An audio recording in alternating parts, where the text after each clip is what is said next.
Ei, amor, tô gravando. Oi, moça, não tem problema não.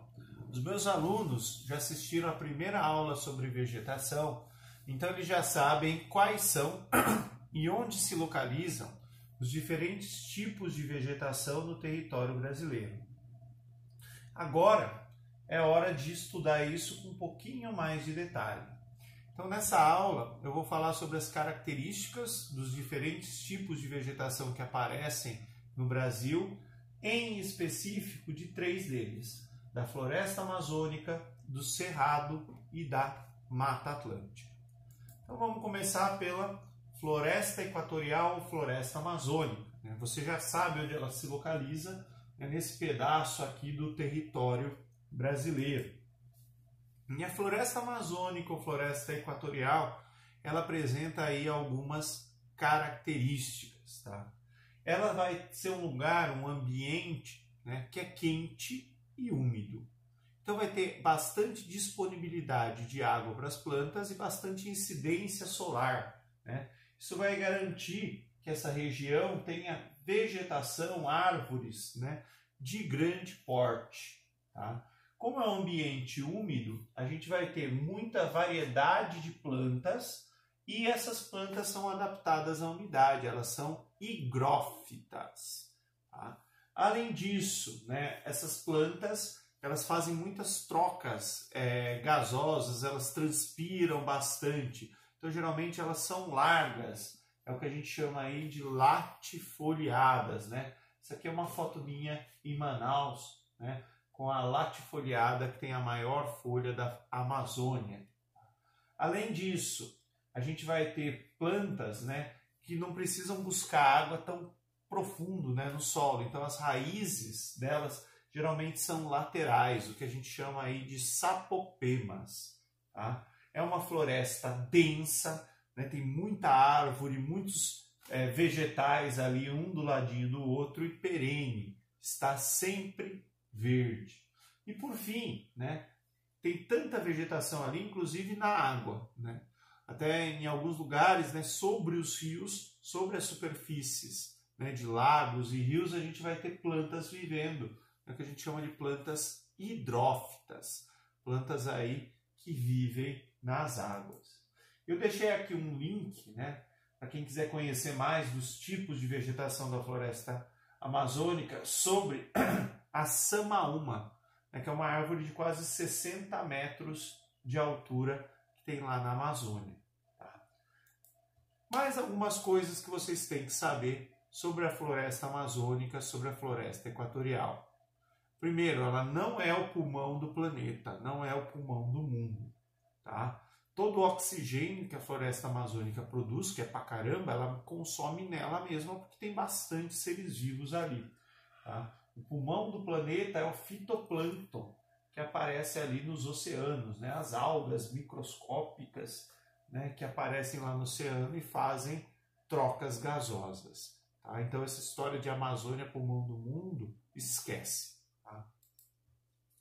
E por fim, a floresta amazônica, a floresta equatorial, ela tem 3 estratos diferentes de vegetação. Elas recebem o nome de igapó, onde tem uma vegetação que vive em áreas permanentemente alagadas, como a Vitória Régia, por exemplo, que é essa plantinha aqui. A gente vai ter a várzea, que fica alagada um determinado período do ano, quando chove mais e o nível do rio sobe. E a chamada terra firme, que nunca fica alagada. Então, na floresta, a gente vai ter esses 3 estratos. É aqui na terra firme que se localizam as árvores de maior porte. Tá? Pus aqui também um esqueminha para vocês olharem com cuidado. E a última coisa que vai aparecer em todos os tipos de vegetação que a gente vai estudar é esse carinha aqui. O nome dele é Percy Lau. Ele era um peruano, um artista peruano que veio para o Brasil para trabalhar para o IBGE. E ele ficou responsável por muito tempo pela construção de uma iconografia nacional. Ele desenhou pessoas, ele desenhou paisagens de todo o nosso país. E ele desenhou, inclusive, os tipos de vegetação do nosso país. Então a gente pode usar as obras do Percival para entender bem as características de determinados ambientes. Ó, peguei aqui uma série de desenhos dele sobre a Amazônia. Vocês vão ver, né, sobre todos os outros tipos de vegetação também. Próximo tipo de vegetação é o cerrado. Tá? O cerrado, ele aparece nessa região mais para o interior, mais dentro da zona tropical. Um clima, né, quente e seco. Onde aparece cerrado, chove só no verão. É quente, tem luz, a planta quer fazer fotossíntese, quer crescer, mas falta água. A consequência disso é que a planta ela vai crescendo e ficando toda atrofiada, com os galhos e troncos retorcidos. Geralmente as árvores do cerrado elas apresentam cascas grossas, para se proteger inclusive dos incêndios que são comuns nessa região. Tá? Eu deixei aqui também um videozinho, né, para vocês conhecerem um pouquinho mais sobre as características do cerrado. Né? Uma animaçãozinha, ela é bem didática, ela é bem legal. Além disso, né, o cerrado também é chamado de floresta de ponta cabeça. Né? Como não chove boa parte do ano, as plantas elas têm que procurar água lá no subsolo. Então, geralmente, a gente vê uma árvore do cerrado, ela tem 2, 3 metros de altura no máximo. Mas se você pudesse visualizar a raiz dela tipo, chega a 10 metros de profundidade. Né? Então, por isso que se chama o cerrado de floresta de ponta cabeça. E uma outra curiosidade do cerrado é que a região onde está o cerrado brasileiro, ela está mais escura aqui, é também uma região de planalto, mais elevada, onde concentra aí nascentes de diferentes rios. Tá? Então é como se fosse aí a grande caixa d'água do país que vai distribuindo água para as outras regiões. Tá? E aqui depois, para vocês olharem com calma em casa, né, o cerrado ele não é uma vegetação uniforme. Tá? Tem vários tipos de cerrados, vários graus de vegetação que a gente considera como parte aí de cerrado, né? Na beira de rio geralmente tem mais água disponível, as plantas crescem mais. Tá? Tem a chamada mata seca, tem o cerradão, tem o cerrado típico, o cerradinho e por aí vai. Depois vocês olham com calma. E aqui os desenhos do Percival sobre o cerrado brasileiro. Beleza, gente? Último tipo de vegetação de hoje é a Mata Atlântica ou Floresta Tropical.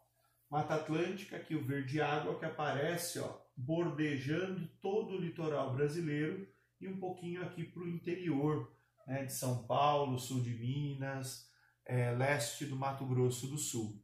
A Mata Atlântica é o tipo de vegetação que a gente mais utilizou no nosso território, né? As nossas cidades, o nosso crescimento econômico, plantação de cana, café, laranja e por aí, criação de gado, né? Aconteceu tudo em área de Mata Atlântica. Tá? Então essa daqui era a área original da Mata Atlântica, né? Quando os caras descobriram aí o Brasil em 1500, e isso é o que sobrou de Mata Atlântica. A gente só não desmatou isso daqui, não por falta de vontade, tá? Mas é porque o lugar onde está isso daqui a gente não consegue ocupar.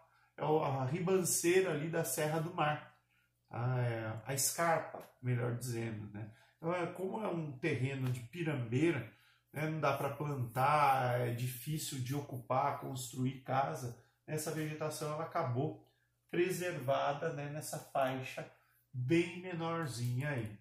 As características da Mata Atlântica são as mesmas da floresta equatorial. Tá? Então, ela é uma mata perene, está sempre verde, densa, né? Uma presença bastante grande aí de vegetação, plantas ombrófilas adaptadas à sombra, uma vegetação heterogênea, tem uma diversidade grande de espécies, plantas com folhas largas, para transpirar bastante, adaptadas aí à umidade. E por fim, né, desenhinho aí do Percival, né, sobre a Mata Atlântica e sobre o desmatamento aí da Mata Atlântica.